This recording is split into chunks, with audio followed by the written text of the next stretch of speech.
Welcome everyone to our second webinar in this series, and thanks for taking the time out of your day to attend.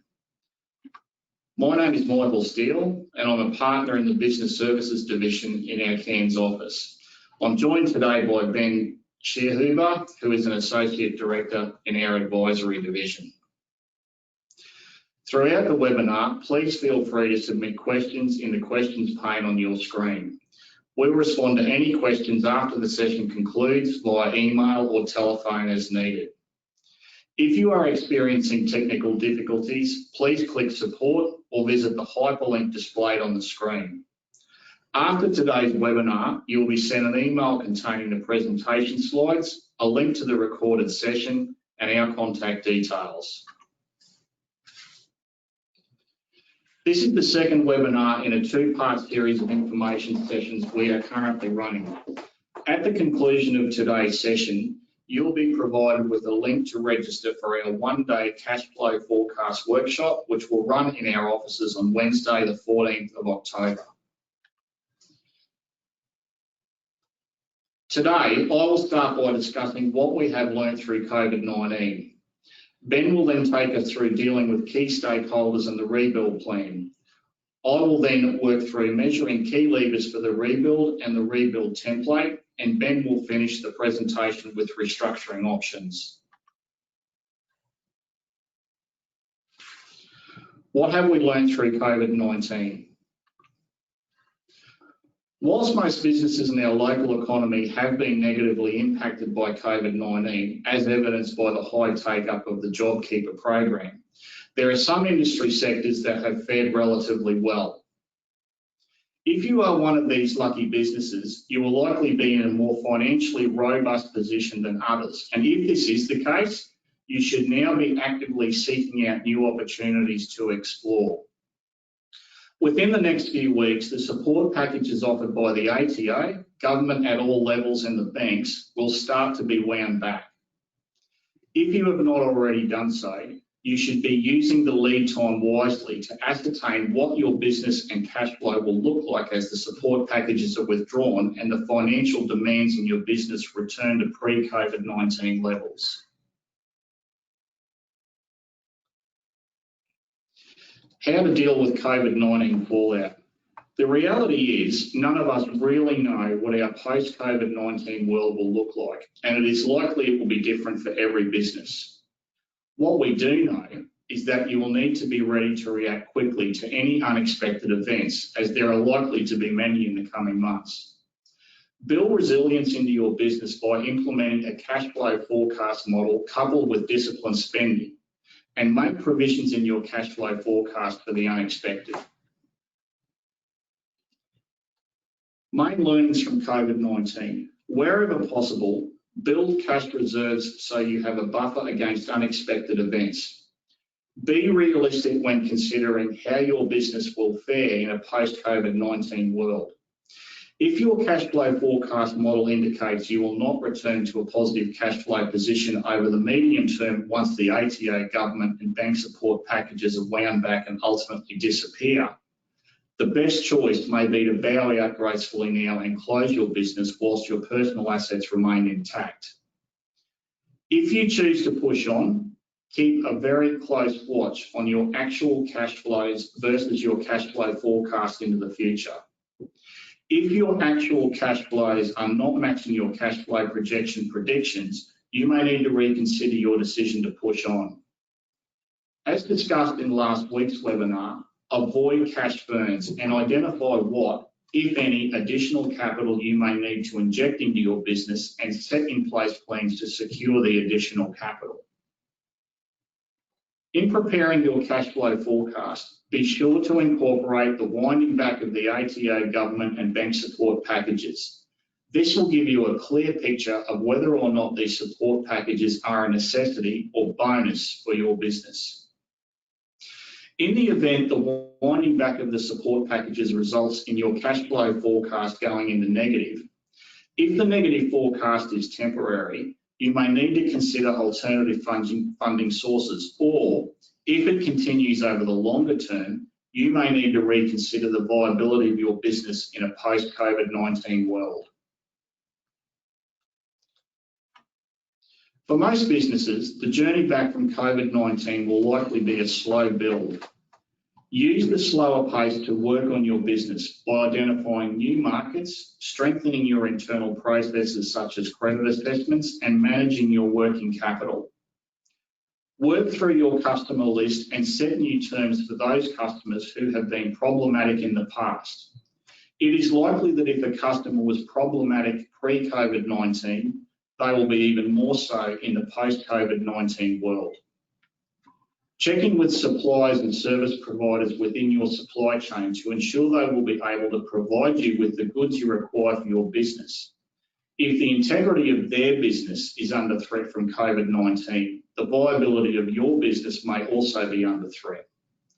Identify any inefficiencies within your business and eliminate them now. Consider your staffing requirements in a post-COVID-19 world, and subject to the terms of your lease, consider downsizing your office space where possible. The journey back from COVID-19 will be challenging for most businesses. You will need to be able to adapt quickly to a business environment that will likely be erratic for quite some time. Use your learnings from the past 6 months to prepare for your new world. I'll now hand over to Ben, who will start this segment of the presentation by working through dealing with key stakeholders. Thanks, Michael. So, as we've just heard, cash is king, and it's important to manage your cash going forward. And unfortunately, you're only one part of that cash management system. The other part of the system is going to be your key stakeholders, the people external and maybe internal to your organisation that are absolutely critical for you to maintain a profitable and sustainable position going forward. Without the support of these key stakeholders, it's going to be difficult, if not impossible, to support yourself to a rebuild on the other side of whatever this COVID world looks like. As Michael touched on, at the moment, we've got concessions and moratoriums that are beginning to expire. So if we put this in terms of any sort of relationship, we're potentially exiting the honeymoon phase at the moment. So we need to start turning our minds to, okay, as with any good relationship, what effort do I need to put in now to make sure that our relationships are robust and fruitful going forward? Because these concessions and moratoriums are beginning to expire, it's going to be important for every single business that took advantage of such to really quantify, okay, how are we going to look on the other side of this? For some of that, that's easy. You know that you've been paying only half rent, and come the end of the month, the other half of the rent's going to come due. For other things, it's going to be more difficult. Like, how do you quantify the supplier's understanding of, all right, I just need to give you a bit of time? How long's a bit of time, and how aggressively are people going to expect you to catch that back up? So these are all questions that you need to start considering now if you haven't already. So the first angle that I want to address today is our landlord. So our landlord, for a lot of businesses, will be an absolutely critical part of doing business. For others, maybe it's not. Maybe your business is one that could be done from any premises, not just the one that you're in. So every single business is going to have to assess, first of all, how essential is my current premises to me? And if it's essential, great, you're going to have to work out how to deal with your landlord in a collaborative manner. If not, then that provides you options in terms of, do I potentially change? Do I downsize? But if you do decide to do that, you're going to have to take into account the costs of doing that as well.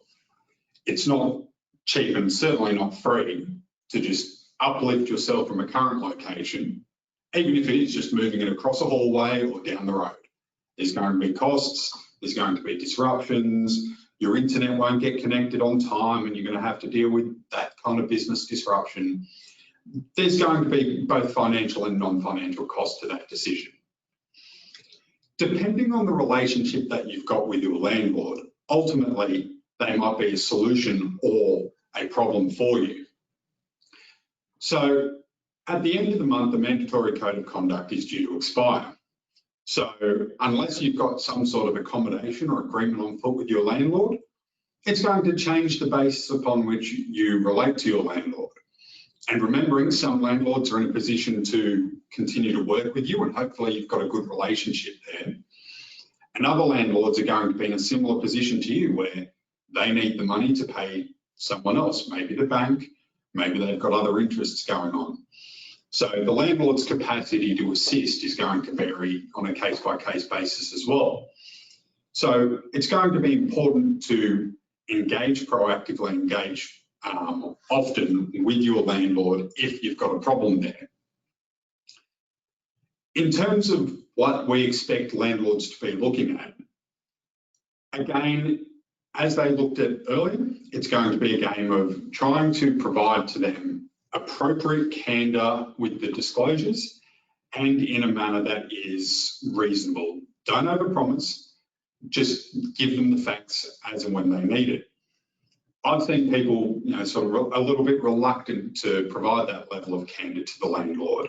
It's not their business how my business is going, it's mine. And my simple response to that is, well, if you adopt a position that it's not their business to know your business, then why should they alter their business to accommodate you? Put differently, why should they wear some of your pain without understanding what the pain is? So it's going to be important to educate your landlord as to how you were tracking pre-COVID if you hadn't already educated them on that. How viable were you? How up to date with your bills were you? How up to date were people in paying you? You're going to have to educate them on what's going to happen as a result of COVID. How did it hit you? Are you down only a little bit? Are you down a lot? Was it for a short period of time or was it a longer period of time? Are you on the seat of your pants now because all of the fat in your cash reserves have disappeared, or are you doing okay? All of these things are really important for your landlord if you're asking for them to collaborate with you to help you out the other side. Any of these concessions, of course, are going to be at best medium term. Therefore, it's not going to be the one-off cure to help out a struggling business. My experience is a lot of businesses were struggling pre-COVID, and COVID now provides a useful framework to really reevaluate the position and go, well, maybe I can't deal with this anymore. Maybe my business needs to cease. It's important to make sure that you understand the difference between that short-term liquidity problem, which will be revealed through appropriate forecasting, and a longer-term illiquidity. As Michael touched on earlier, it's going to be important to take action to reduce costs. Hopefully by now you've done the analysis and you've worked out, okay, these are the costs that I'm stuck with, these are the costs that can change. Now is the time to make sure that you not only take action to reduce the costs that you can reduce, but you also track it and you understand, okay, I changed this cost. I reduced my stock levels. I'm using only my permanent staff. I've got concessions off of my landlord, whatever the case may be.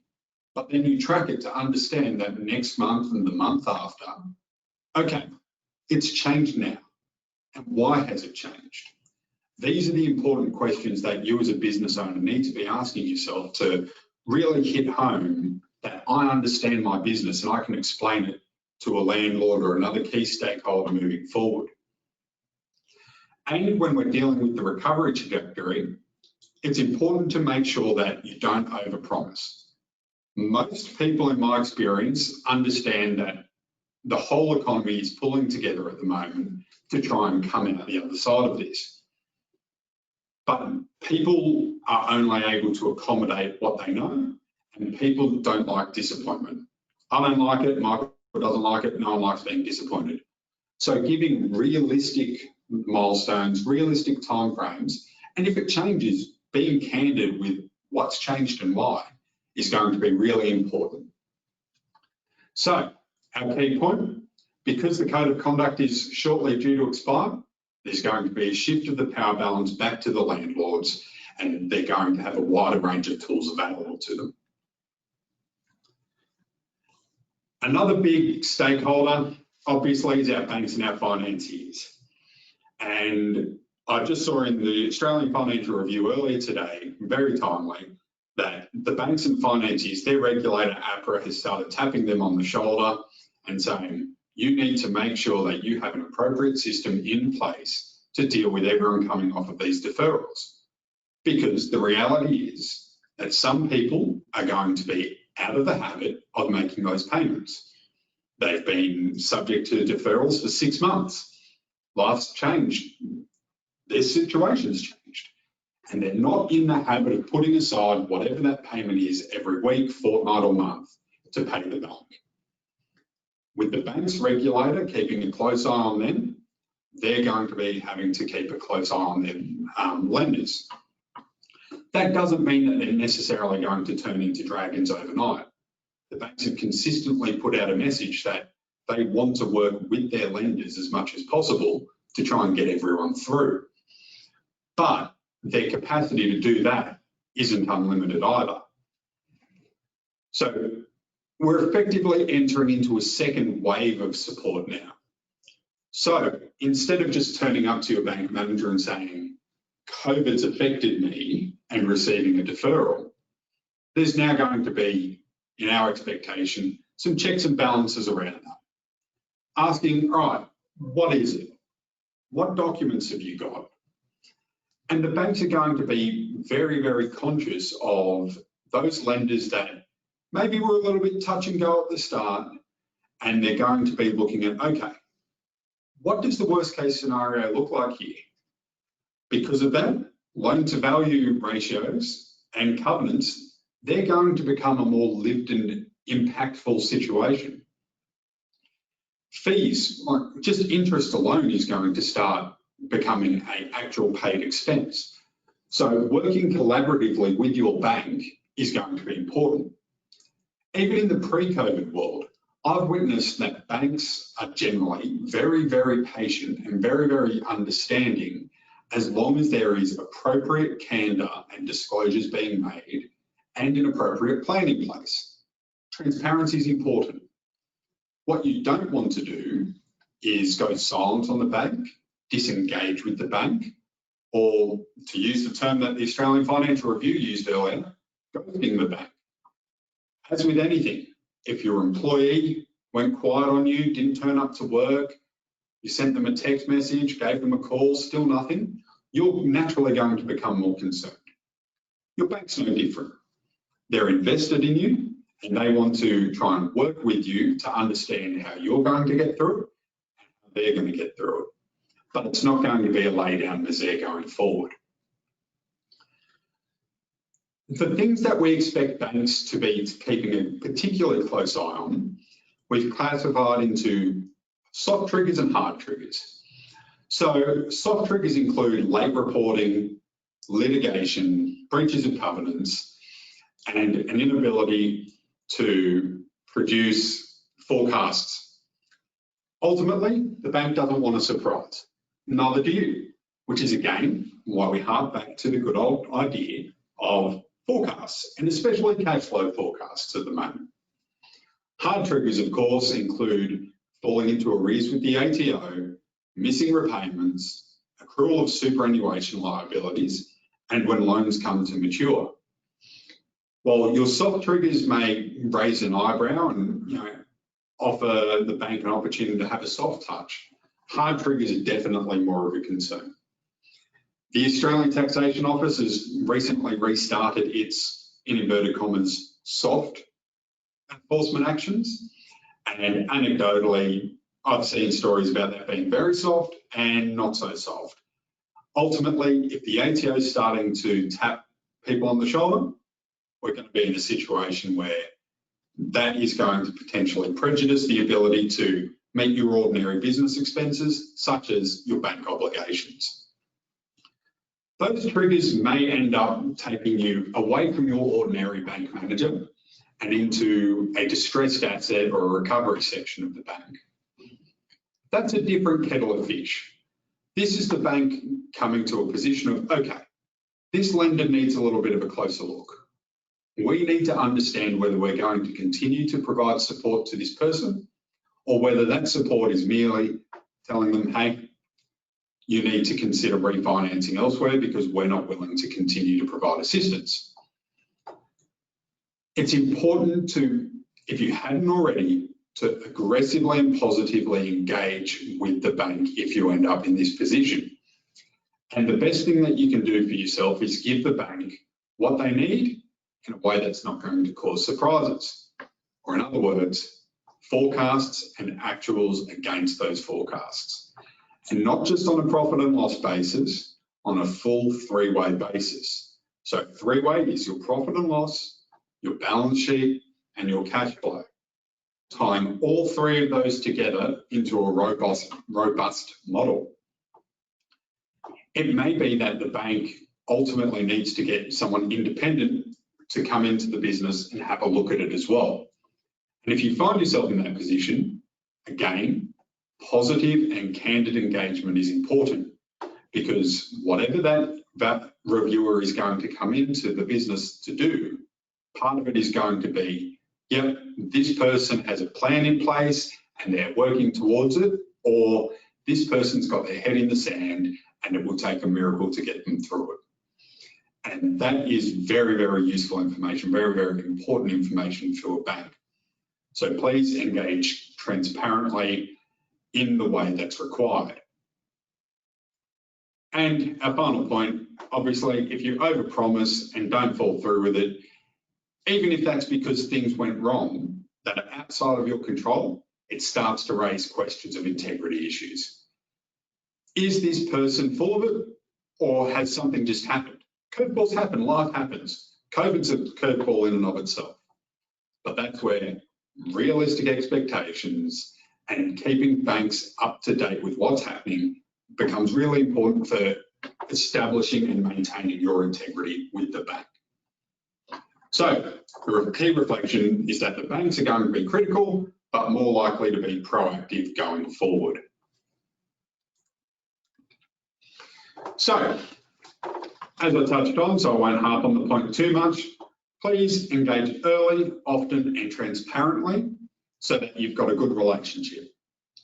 Make sure that you've got up-to-date and accurate financial information. Do those bank recs, do them regularly. If you've got a business where you've got different stores or different locations or different services, make sure that you can crack your financials apart to understand that the Cairns one, yep, that's fine, that's going well, but maybe Port Douglas isn't. If you can get down to that level, that puts you in a much more powerful position to make decisions yourself, but also to help inform these key stakeholders. And be proactive. Develop a strategy, articulate the strategy, track the strategy, and if you need it, ask for support to execute that strategy. If it's just going to take a little bit of an accommodation to achieve a good result, stakeholders are more likely to help you than if it's just, oh, I can't pay you and I don't know how I'm going to be able to pay you in the future. As we know, we're all, for happy or worse, subject to the laws of Australia, and therefore a final big stakeholder at the moment is the federal government. JobKeeper, it's going to end. We don't know exactly when, whether it will take on a further stepping down process afterwards, whether it'll get dragged out, but ultimately we know that this is a position that is unable to be maintained forever into the future. So wean yourself off of it if you can. Treat that as, you know, yeah, it was great while we had it, but make sure you understand your position in a post-JobKeeper world.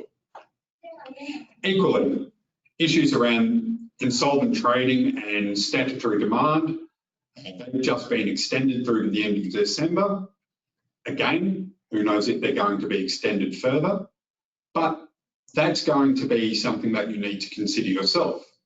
So, are you trading whilst insolvent? Might be an easy decision to make, might be a hard one. You need to understand what your personal exposure is as a result of that.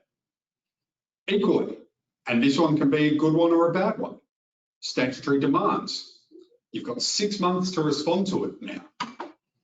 Now, that might be great if you're potentially having difficulty paying the bills, but if you're on the other side of that and people aren't paying you quickly, then you don't really have a tool to push them aggressively.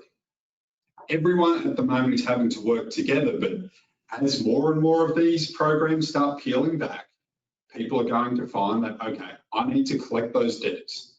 I need to get that cash into my business, and I need tools available to me to help make that happen. Because the fact is that over the last 6 months, while we've been on our way to and now formally in a recession, there's been fewer insolvencies than a normal year. So the reading between the lines there is that there are businesses out there that should have gone through an insolvency process that have not. If you've got concerns about anyone that owes you money, please be very careful with extending them further credit or supplying them further if you have those concerns. Again, make sure that they are being candid and transparent with you. If they want that extra delivery or that extra $5,000 of credit, pretend you're the bank. What would the bank want? What would the landlord want? And ask for something similar. Make sure that you've done your due diligence and you've ticked that box. As Michael touched on earlier, this all may mean that you can't make it. It's just going to be too expensive to restart, or it's a convenient junction to go, okay, this hasn't worked. Really, and it's a difficult and it's a sobering conversation to make, but consider whether you push on or whether you bow out gracefully. That may mean conversations with loved ones, with your accountant, lawyer, bank, any other trusted advisor you have, because sometimes it's hard to see the forest for the trees while you're in the middle of it. It may mean that it's like, okay, is this worth it to me to keep on pushing? And hopefully you're not in that position, but it may be that bowing out gracefully now is the correct option to maximise your wealth or otherwise minimise the harm that's about to happen while you can. Another big arm of the federal and state governments obviously is the taxation arms. The ATO, obviously, as I mentioned earlier, they're in the process of starting to gear up again in terms of their enforcement. It's important from the ATO's perspective that lodgements are done. They're more interested in being told what's owed than receiving the payment. And that's no more evident than with the safe harbour. So the safe harbour will protect you from liability for insolvent trading if particular requirements are met. And one of the biggest of those is making sure your lodgements are done on time. So, well, yep, sometimes it's not fun to have to lodge that BAS where it's like, okay, I owe this money and I definitely cannot pay it at the moment. That lodgement's the first step towards engaging with the ATO. And if you engage with them openly, transparently, and collaboratively, that's how you get your deferrals. That's how you get your ability to pay in instalments. Recently, there's been a change that makes the ATO able to chase directors for a lot more things. So there was already liability for super and PAYG. GST is now up for grabs as well. So if any of this is causing concern, please reach out, please engage, because these are things that can have impacts not just on the business, but on the directors personally. Personal liability is going to be a huge rebound out of this COVID situation, and it's going to be a sobering conversation for a lot of people to have. So when you're dealing with, whether it's the ATO, landlords, bank, whatever, no doubt you've all taken our advice and done up your cash flow forecasts. Make sure that whatever arrangements you're making are going into these cash flow forecasts in a realistic way based on realistic expectations. And that may mean that you have to be a little bit pessimistic yourself to make sure that, all right, I'm an optimist, I know I'm an optimist, I believe in this business, but we're going to get through it with a pessimistic view to convince someone outside of the business. So, big risks when you're dealing with the ATO. So, as on the slide, the ATO is willing to give extensions for almost everything, and there's just been a SGC amnesty period. What the ATO will be considering is looking at, all right, this person's not engaging with me, they're not giving me transparent information. Do we have to take active enforcement action? Are we going to send garnishees where they just reach into your bank account or people that owe you money and take it for themselves? That takes the power out of your hands. Equally, once they gear up into hard enforcement, they might send statutory demands. That goes to the company's registered office. If you don't know what your registered office is, now is the time to double check that. It might be your accountant. It might be your home address. It might be your business address. It might be anywhere else. Please make sure that that's up to date, because if that turns up at that registered office and you don't know about it, that's too bad. It's your obligation to make sure your registered office details are correct. Equally, director penalty notices. The notice that the ATO has to send before it can tap you on the shoulder and say, hey, those tax debts that you're personally liable for, please pay personally now. They're served on the director's residential address. When was the last time you moved house? Did you update your residential or postal address with the ASIC? Who maintains all of that information? Again, all things to take careful consideration of to make sure that if there is a nasty surprise to come, that you're aware of it. Your suppliers are an important stakeholder as well. Your suppliers, just like you, have all been affected. They may or may not come out the other side. If they're critical to you, reach out. Find out, hey, how are you going? Are you going to be in a position to supply? Have you got alternative suppliers? If you were looking for, I don't know, hand sanitizer, we all know hand sanitizer had a big old rush on it. Do you have a plan B and a plan C for some of these critical suppliers that are important to your business?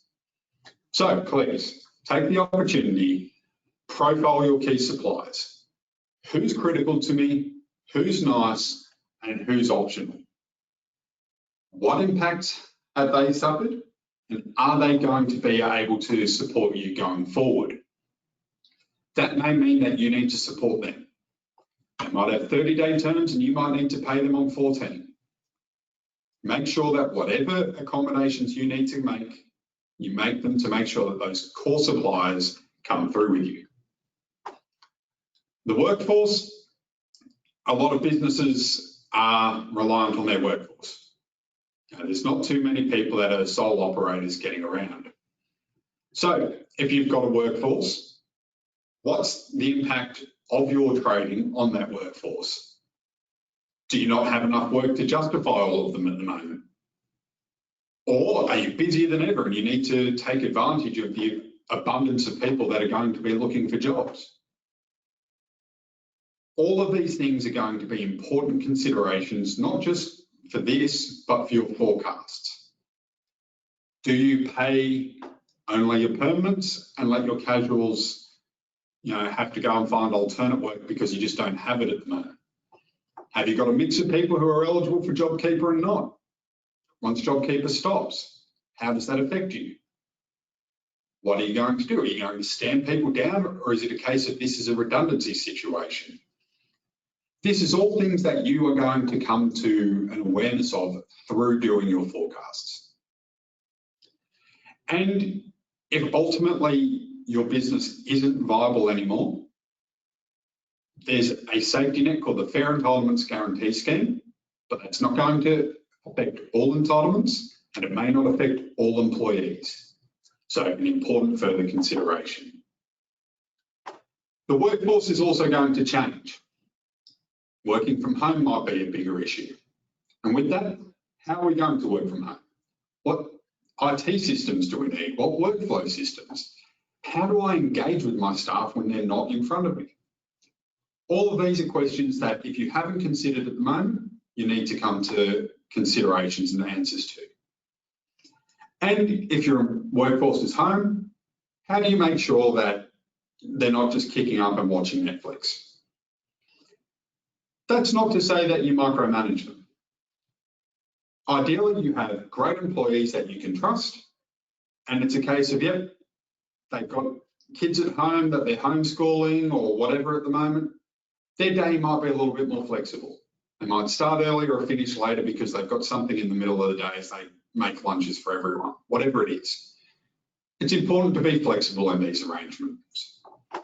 But as JobKeeper winds down and eventually stops, there are definitely difficult decisions to be made. So the rebuild plan now. So in preparing to rebuild, we need to make sure that we're taking account of the new normal. So as you're doing your forecasts, understand what levers have I got here? Can I charge more? Can I save on an expense? With the bank coming into it, can I ask for more money? Can I ask for a further deferment? What information am I going to have to bring? Why a forecast? Well, it's really the only way to try and plan. And you might need to do multiple scenarios. It might be optimistic, pessimistic, and expected. These forecasts are going to be absolutely critical for you as a business owner, but also to give you information to engage with your stakeholders. All of this might be on the basis of, cool, JobKeeper might kick on, but it might not.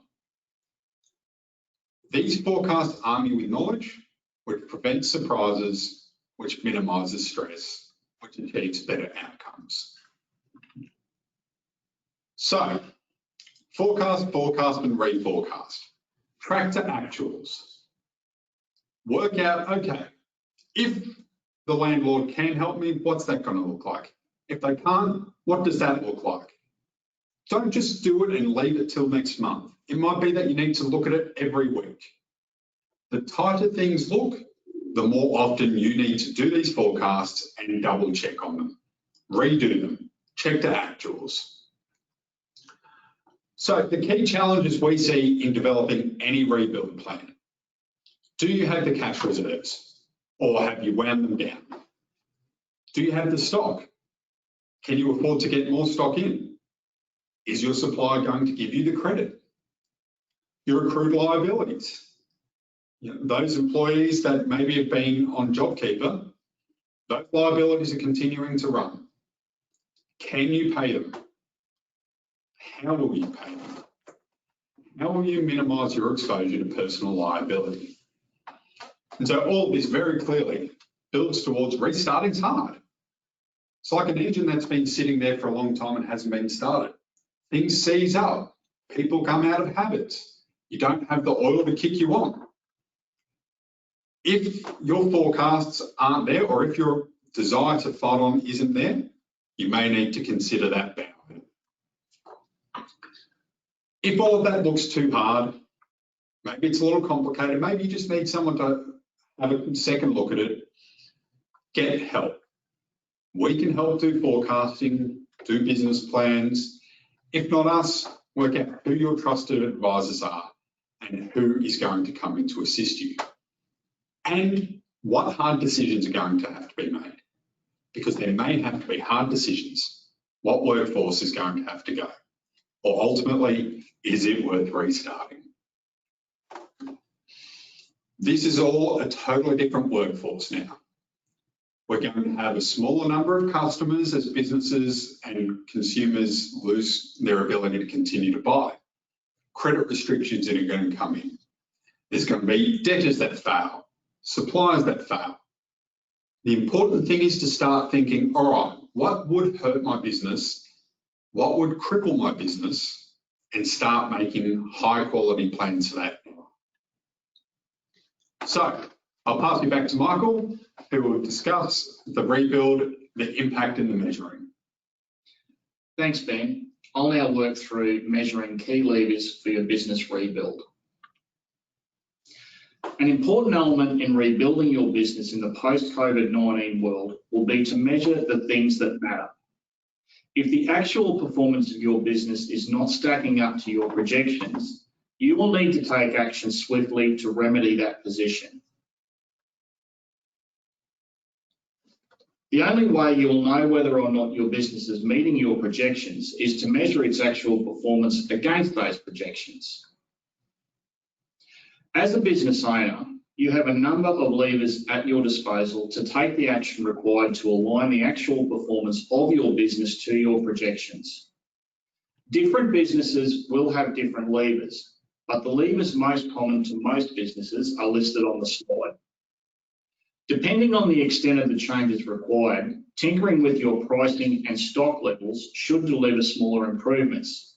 If you are requiring significant adjustments, you will likely need to consider making changes to your staffing levels and reducing larger expenses. Constructing your rebuild template. In preparing for your business rebuild in a post-COVID-19 world, it is important that you have a clear and concise plan. Trying to do too many things at the same time will likely result in the most important actions not receiving the attention they require. Our advice is that you should identify and rank the 3 most important actions to be undertaken. That will give your business the best chance of surviving in a post-COVID-19 world. Using the template on the slide will assist you in documenting the actions required, as well as what you will need to consider when implementing those actions. It is also important that you identify and document any impediments to implementing the required actions. This will allow you to address those impediments early in the process to give yourself the best chance of success. Don't waste a crisis. Our experience throughout COVID-19, generally speaking, is that there is significant goodwill being extended to businesses impacted by COVID-19, but this will not last forever. Our advice is that you should be seeking to harness that goodwill to improve the long-term prospects of your business. This may include exiting or renegotiating unprofitable agreements, contracts, or leases, seeking additional working capital, or restructuring existing payment arrangements or bank facility terms. Moving forward, we are unlikely to encounter an environment more receptive to business needs than is currently the case. Taking advantage of this current environment will give your business the best chance of surviving in a post-COVID-19 world. I'll now hand back to Ben, who will finish off with restructuring options. Thanks, Michael.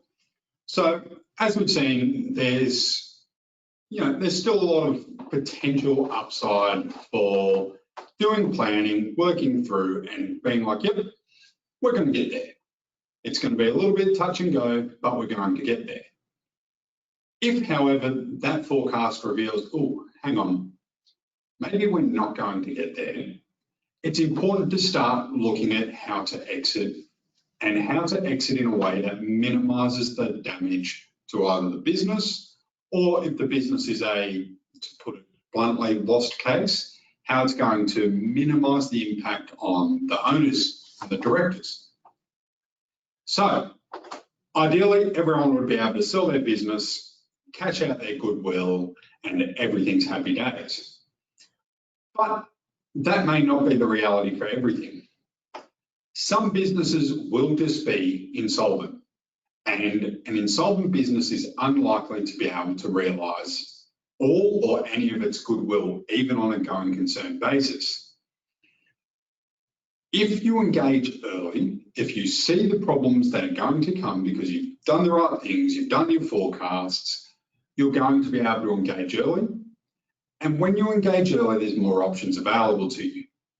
It's like when a cyclone comes to North Queensland. You know it's coming, so you can go and get the groceries and enjoy panic shopping with everyone else. You can get the lawn furniture inside, lock up the house, batten down the hatches and go for it. However, if that just turned up you're not going to have that opportunity. The harm is going to be higher. So the options that are going to be available to you are going to change as well. These options are broadly cracked into two categories: formal and informal. So formal options straight off the bat are voluntary administration, receivership, and liquidation. Voluntary administration is a system of having someone come in, doing an assessment on your business, making recommendations, and then it's the creditors who decide what comes next. So if you're considering, okay, we're not going to get there, or we've tried an informal approach and it's just not going to happen, a formal approach may achieve the goal, but it's important to engage with that voluntary administrator. What's the vision you see for this? What do you need to do to get this business turned around that may be accomplished through a voluntary administration? Is that restructuring debt? Is that some creditors having to wipe off parts of their debt and getting paid the balance over a period of time? This can happen through a voluntary administration process, even if everyone doesn't necessarily agree. So it's a powerful tool, but it's one that you need to consider. And if that's looking like a requirement, engaging with an insolvency practitioner early is going to achieve a better result than leaving it to go longer. This is the process that we've recently seen Virgin go through. So, well, that's a big example. There are smaller ones as well. Receivership might be triggered by a bank, for example, appointing a receiver to try and take that business and sell it. That's a common way we see it. Otherwise, it might be to grab just key parts of the business and trying to sell just those key parts. A receivership, you're unlikely to have as much influence on as a voluntary administration. And liquidation is the third formal option, and that's that realisation that, okay, there is very little, if anything, that can be salvaged here. To continue to trade is trading whilst insolvent, which exposes at least personal liability. We need to do the right thing and liquidate this company. That's a very final step, but it may be a very appropriate step, and it can be a great stress reliever. If you've been burdened with financial stress for a long time, liquidation will end the stress that's associated with that ongoing trading. Informally, it relies on relationships and negotiation. It's important that if you're going to continue to trade, that you consider safe harbour requirements. So safe harbour requirements will protect you from insolvent trading if certain things are met. For example, as mentioned earlier, all of your lodgements in with the ATO and paying your employees their entitlements. If you have a safe harbour in place, which requires developing a plan, getting an expert and sticking to that plan, you may be protected from insolvent trading. Turnaround by negotiation, again, just as we mentioned earlier, talking to those key stakeholders, what concessions are available and how can you potentially restructure that debt that's going to fall due in 6 months, 9 months, 2 months, whatever it is, over a longer period of time. Or finally, exit via sale of the business, and you may need to accept that you're going to have to wear a discount on that sale because, frankly, you need to get out.